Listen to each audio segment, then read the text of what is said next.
All right, I just want to follow up about the hand and wrist video. So I'm gonna take this tennis racket, this old tennis racket, my daughter's one when she was younger, taped it to a old shaft without the head on it. So this is a good visual for if I was playing, tennis or, a straight-faced game. So golf has a straight face but with loft, so it's a little different looking. But if you want to kind of see how to use your hands and wrists, a straight line would be good, and especially what we call more horizontal versus on a pitched plane like this. So if you see, I've got this straight up and down. If I wanted to take it back and return it to square, I would use my wrist in this fashion. So you can see even from this angle that the racket has stayed perpendicular to the ground, the face, or the face has stayed parallel to the ground, excuse me, the length of the racket, or the width of the racket stayed perpendicular to the ground. So that's kind of how the wrist should work.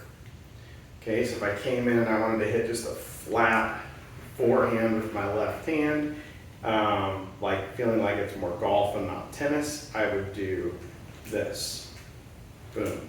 So in golf posture, that would look like this: hinge, unhinge, hinge, unhinge. So you kind of see how I'm returning that or keeping that square for a very long time. So I'll turn this way. You can see how, again, that's very stayed in the same plane, or my face is square to the path I'm taking the club on. Let's say it that way. So the face is square to my path and my plane here of the shaft. Okay, so if I do that and I bend over in golf posture, it looks like that. So you can see how that stays pretty much parallel to my spine angle, which what a lot of instructors are talking about now is if I'm the head of the club or the face of the club, the blade stays parallel to my spine, I'm on plane or have a square face. If I'm here, I'm actually have an open face. So that would be me here. So a good way to think of this is golf, again, is much easier if I do more this with my trail arm. If I think, okay, I want to rotate this face open and try to figure out how to rotate it closed, it's only square at one point. So from this angle, that would look like this.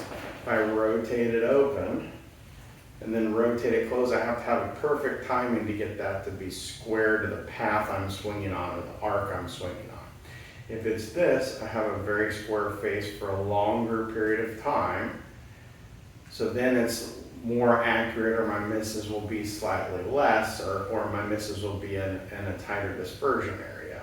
Okay, so just get out even just a tennis racket, even if I didn't have this on a golf club, just learning how to use your wrist this way and the trail hand is really important. So the left-handed golfer, that's kind of where I would go. Now, on the lead side, what I would say is I'm not going to use my hand and wrist as much here. I'm going to use more my arm and pivot, because in this angle, pulling, we're not as strong. But I have my hands set up in a way that if I just wanted to use my arm and my body, that I'm staying square to the path again. So this is not my power arm, this is my control arm, or my lever, my full lever arm here. So at impact, this arm is straight and the shaft goes through the arm, and then the trail hand is the hit hand. Okay, so I would think of the trail hand as the one that hits the ball or provides speed and leverage, just like if I was going to cast a fishing rod. The lead arm is more of like the radius, or keeping the radius correct, so I have some control on low point. And again, I want that to have a certain amount of control over the face. So if I came in here and did the same movement, I have an open face with a quote-unquote weak grip. This is my neutral grip because it gets me back to the same spot. Everybody's neutral may be different on their lead hand. But then again, if I put both hands on there, now I've got the hinge feel on the left, my trail hand, hinge and hit, hinge and hit. The right arm's just there to provide radius, consistent radius.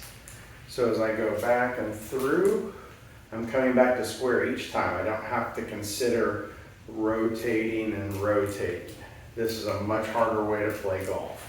So from this angle, it would look like this. I'm gonna hinge, unhinge, I'm back to square. This would be the hard way to play golf. Rotate, rotate. So down in posture, hinge, unhinge. See how that gives me a good impact alignment? I've got a square face. So get out something like a tennis racket, use it as a visual. It's a great way to learn how to use your wrists and hands. And your body reacts to your wrists and hands, and your body provides a lot of power to your golf swing. But it's hard to use your body correctly if you don't have your hands on there in a way that makes it easy for you to use your body and not have to compensate. Hopefully that's helpful. Let me know if you have any comments or questions.